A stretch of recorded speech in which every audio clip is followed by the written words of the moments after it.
Hello viewers, এর আগের ভিডিওতে আমি বলেছি যে আমরা বং এক্সপ্রেসে লাঞ্চ সেরে চলে গেছিলাম কলকাতার মেটক্যাফ হলে।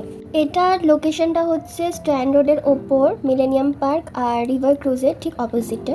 এই বিল্ডিংটি 1844 সালে ইউরোপিয়ান এবং গ্রিক আর্কিটেকচার অনুযায়ী ম্যাজিস্ট্রেট সিকে রবিনসনের নকশা অনুযায়ী নির্মাণ করা হয়। আগে এই বিল্ডিংটি ইম্পেরিয়াল লাইব্রেরি হিসেবে ব্যবহার করা হতো, তবে এখন এটা আর্কিওলজিক্যাল সার্ভে অফ ইন্ডিয়ার তত্ত্বাবধানে মিউজিয়াম হিসেবে ব্যবহার করা হয়।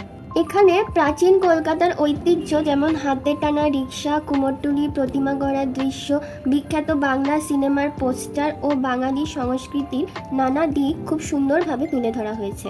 তবে এর মধ্যে আমার সবচেয়ে ভালো লেগেছে এখানকার আর্টগুলো। সবার প্রথমে আসছে এই আর্ট পিসটা, একটা গোটা শোলা দিয়ে এই মান্ডালাটা কেটে কেটে বানানো হয়েছে এবং এটা সিলিংয়ে এরমভাবে ঝুলিয়ে তার মধ্যে একটা লাইট একদম সেন্টারে প্লেস করা হয়েছে, ঠিক যেমন আমরা শ্যান্ডেলিয়ারে করি। আর ফ্লোরে এরকম একটা অদ্ভুত সুন্দর এফেক্ট আনা হয়েছে। নেক্সট হলো আমাদের কলেজ স্ট্রিটের একটা ছোট্ট পার্টও এখানে তুলে ধরা হয়েছে।